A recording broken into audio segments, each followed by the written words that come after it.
a realidade, então, do Brasil é uma realidade diferente de todos os lugares do planeta. Eu compartilhava com um grupo de pessoas que eu mostrava para eles o período, por exemplo, que eu estudei ali na Alemanha, e que a gente passou um longo período sem escutar nenhum tipo de conflito, vamos dizer assim. E quando uma casa de turcos pegou fogo, o hotel onde eles eram abrigados, aquilo foi a notícia e uma série de coisas e tudo mais. Agora imagina você empreender, você liderar, você desenvolver um projeto, você trabalhar com gestão de pessoas, você fazer isso dentro de um contexto onde as variáveis elas são controladas. Você tem como saber o início da semana e você tem como saber o final da semana.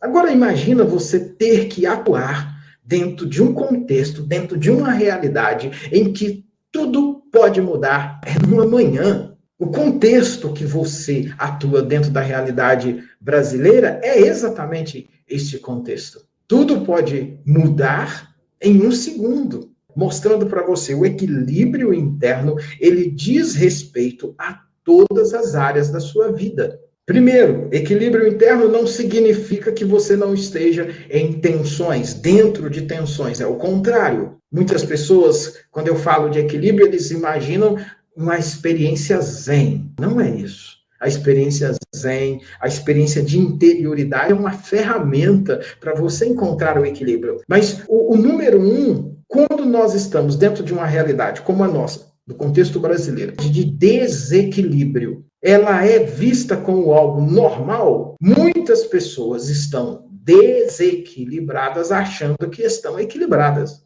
Aí você me pergunta, mas Del, de onde você tirou essa conclusão?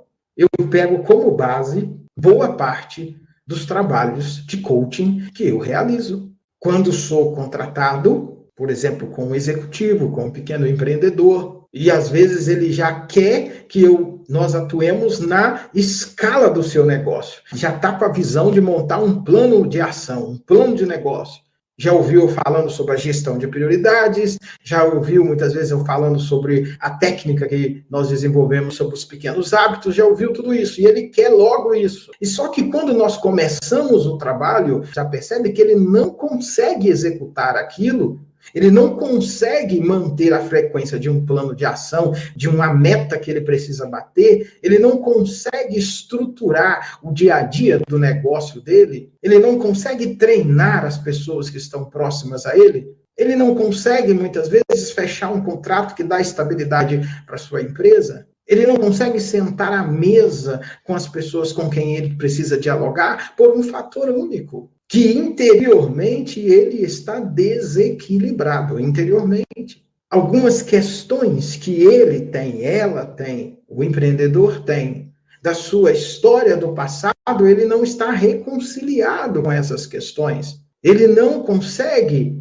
dialogar, não trabalhou ainda alguma ferramenta que dê a ele a capacidade, por exemplo, de perceber que o que ele vivenciou, talvez, na sua relação com seu pai, na sua relação com sua mãe, na sua relação com a infância, com as suas perdas e as suas dores, de que isso não é um problema. Pode ser, inclusive, a sua grande força. Mas como ele, o empreendedor ou a empreendedora, não acessaram essa dimensão profunda neles mesmos, eles querem partir para o passo B, sem ter feito o trabalho no plano A. O plano A é algum trabalho, algum cuidado que dê a você essa sustentação interna. E essa sustentação interna é em função da realidade que você empreende, que você lidera, que você cuida das pessoas.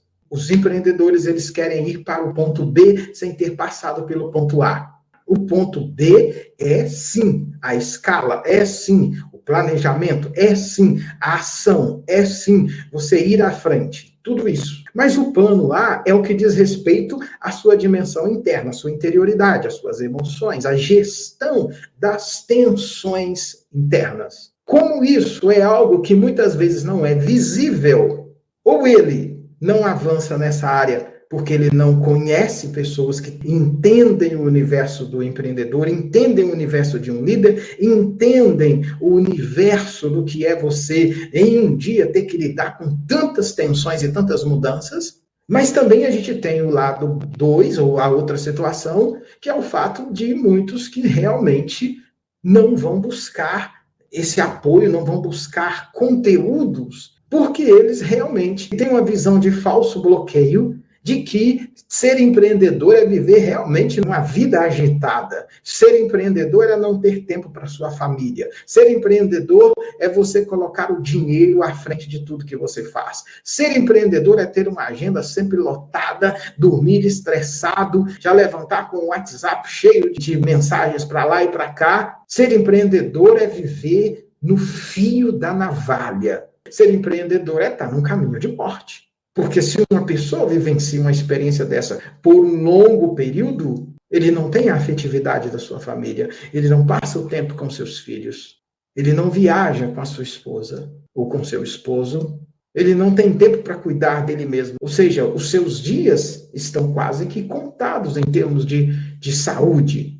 Então, isso aqui é um falso bloqueio. O que é isso? É uma visão errada que não tem sustentação teórica. Virou uma cultura e muita gente passou a seguir. No Brasil, muitos empreendedores vivem dentro do que eu chamo de um automatismo. Eles agem sem pensar, agem sem planejar, agem sem entender o que estão fazendo, porque já entraram no automático. Perceba por que o equilíbrio, então, interno é tão importante.